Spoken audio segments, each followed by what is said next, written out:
Somewhere at a modern drag strip, surrounded by cars filled with expensive computer-controlled transmissions, boasting 8, 9, even 10 gears, sits a car running a transmission that General Motors designed back in 1950, using nothing more than 2 simple gears. And somehow, this ancient, stripped-down transmission is still winning. Engineers moved on from this design decades ago. GM itself stopped building it in 1973, convinced it was obsolete. Yet more than 70 years after it was first introduced, this cheap, humble 2-speed transmission absolutely refuses to disappear. Today we're uncovering the true story of the Powerglide, the transmission that simply would not die. If you love uncovering real stories behind classic American engineering like this one, make sure to subscribe to our channel right now, so you never miss another story like it. To understand this remarkable story, we need to travel all the way back to January 1950, a time when automatic transmissions were still a genuinely new and exciting concept for everyday American drivers. Before this point, most drivers had no choice but to manually shift gears themselves, using a clutch pedal and gear lever every single time they wanted to speed up or slow down. General Motors introduced the Powerglide specifically to change this, offering drivers, particularly Chevrolet owners, their very first taste of true automatic driving convenience.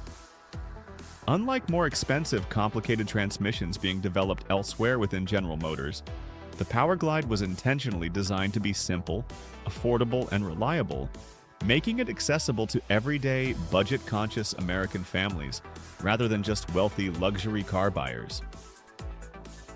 Interestingly, those very first Powerglide transmissions from 1950 through 1952 weren't even fully automatic in the way we'd expect today. Drivers still needed to manually shift from low into drive once their car reached a certain speed. It wasn't until 1953 that the Powerglide finally became a true, fully automatic transmission, seamlessly shifting between gears entirely on its own. The genius and the eventual longevity of the Powerglide came directly from just how remarkably simple its internal design truly was. While more advanced transmissions of that era used complicated systems with multiple gear sets, bands, and clutch packs, the Powerglide used just a single planetary gear set, a single band, and a single clutch pack, an incredibly minimal setup compared to its competitors. This simplicity meant the Powerglide was significantly lighter, more compact, and considerably less expensive to manufacture compared to more complex transmissions being offered at the time. It also meant there were simply fewer components that could potentially break down or fail, making the Powerglide remarkably reliable and easy to service, even for less experienced home mechanics working in their own driveways. By the mid-1950s, more than half of all new Chevrolets sold across America came equipped with this simple 2-speed Powerglide transmission, a genuinely remarkable adoption rate for what was still considered a relatively basic, entry-level automatic transmission option. As the automotive industry continued advancing throughout the 1960s, General Motors introduced newer, more sophisticated automatic transmissions, including the 3-speed Turbo Hydromatic 350 and Turbo Hydromatic 4 transmissions. These newer transmissions offered smoother shifting, better fuel efficiency, and the ability to handle significantly more power compared to the aging, simpler Powerglide design. As these more advanced transmissions became increasingly available and affordable, the Powerglide gradually became relegated to GM's more basic, economical vehicles, eventually surviving mainly in budget-focused models like the Chevrolet Nova and the compact Chevrolet Vega.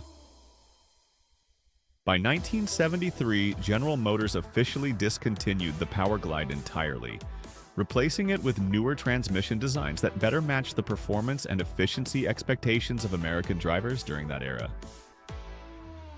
At this point, it seemed like the Powerglide story had reached its natural conclusion, a simple, humble transmission that had served its purpose admirably before finally being replaced by more modern technology, exactly as most engineering designs eventually are.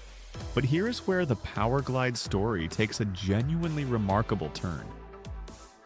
Rather than fading away into automotive history like countless other discontinued transmission designs, the Powerglide found an entirely new purpose within a completely different world, the world of competitive drag racing. Drag racers, always searching for every possible advantage in their relentless pursuit of faster quarter-mile times, discovered something surprising about the Powerglide's incredibly simple design. Because it contained fewer internal components, less rotating mass, and significantly less internal drag compared to more complex multi-gear transmissions, the Powerglide actually helped cars accelerate faster in a straight line. Exactly the kind of advantage serious drag racers desperately wanted. Additionally, because a drag race typically only requires a car to travel a very short, fixed distance, usually just a quarter mile, having only 2 gears actually became a genuine advantage rather than a limitation. Fewer gear changes meant less time spent shifting and more time spent accelerating, something that mattered enormously when every fraction of a second counted toward winning a race. Beyond simply being lightweight and efficient, the Powerglide also earned a legendary reputation for being remarkably tough and durable, especially once racers and specialty transmission builders began reinforcing and upgrading its internal components using stronger aftermarket parts. Even in relatively stock form, the Powerglide had already proven itself capable of reliably handling significant torque and repeated hard use, something that genuinely impressed racers who regularly pushed their equipment to the absolute limit. This reputation for toughness only grew stronger over the following decades. Entire companies eventually emerged specifically dedicated to building complete Powerglide transmissions, using purely aftermarket components, capable of handling power levels that the original 1950s engineers could never have possibly imagined when they first designed this simple, budget-friendly transmission for everyday family cars. Remarkably, even today, more than 70 years after the Powerglide was first introduced, and more than 50 years after General Motors officially stopped producing it, this same basic transmission design remains one of the most popular choices among serious drag racing competitors across America. Despite modern vehicles now commonly featuring transmissions with 8, 9, or even 10 forward gears, dedicated drag racers frequently choose to install this ancient, humble 2-speed design specifically because of its lightweight simplicity and proven reliability under extreme racing conditions. This is a genuinely extraordinary outcome for any piece of automotive engineering, especially one originally created purely as an affordable, entry-level option for everyday family transportation, never intended or designed with serious high-performance racing in mind. This remarkable story teaches us something valuable that extends far beyond just transmissions and drag racing. It reminds us that genuine simplicity often holds hidden value that complexity simply cannot match, especially in situations where reliability, weight, and efficiency genuinely matter more than having every possible advanced feature available. General Motors engineers back in 1950 never could have imagined that their simple, budget-focused 2-speed transmission would still be winning races more than 70 years later, long after more advanced, more expensive transmission designs had come and gone. Yet because they built something so fundamentally simple, lightweight, and reliable, they accidentally created something that would eventually find genuine purpose in a world their original design never anticipated. It reminds us that sometimes the simplest, most straightforward solution isn't actually a limitation at all. Sometimes it's exactly what makes something truly great and truly built to last. We hope you enjoyed uncovering this incredible true story today.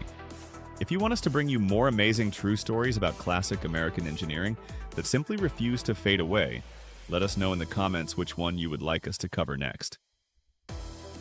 See you in the next video and take care until then.